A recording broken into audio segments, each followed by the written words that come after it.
Long lines and prices already on the rise at gas stations across parts of the U.S. on Tuesday. I saw that there was a line here of cars, and I know that I'll be needing it soon, so why not just wait here? The panic for petrol after a weekend cyber attack on a major U.S. oil pipeline forced its closure. The nearly 9,000-kilometer pipeline crosses a dozen states and supplies 7 U.S. airports. American Airlines announced it's adding stops to some long-haul flights to conserve fuel at a critical hub. Another U.S. carrier, Southwest, said it's using planes to fly additional fuel to other planes.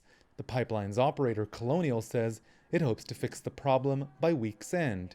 Officials say a restart will happen gradually. This pipeline has never been shut down before. It travels great distances. There is fuel in the pipe, and then there is fuel, the offtake from the refineries that have to be added. So it will take a few days. Some are worried about the domino effects. We'll run out of storage if the pipeline stays closed. So the price of oil here in Texas could drop because of this oversupply, right? At the same time, storage tanks in the Northeast at the other end of the pipeline are being drawn down. And if that imbalance continues, if we have the supply rise in Texas and this drop in New Jersey and New York, et cetera, prices there are going to go way up. They're going to have fuel shortages. Prices here are going to go down, and we're going to have a supply glut. Georgia's governor on Tuesday announced he was suspending a state gas tax to help alleviate the pressure on the public and prohibiting price gouging.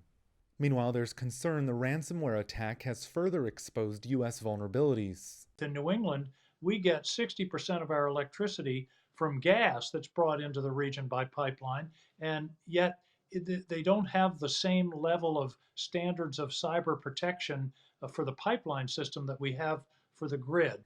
At a hearing on Capitol Hill on Tuesday, government officials echoed the warnings of experts. Cyber attacks on our nation's infrastructure are growing more sophisticated, frequent, and aggressive. Malicious cyber actors today are dedicating time and resources towards researching, stealing, and exploiting vulnerabilities. The U.S. says a, quote, Russia-based company, DarkSide, is behind the pipeline attack. But at the same time, the White House says there's only so much federal officials can do when private companies are being targeted, leaving many wondering what can be done to prevent this sort of thing from happening again. Roee, Ruttenberg, CGTN in Washington.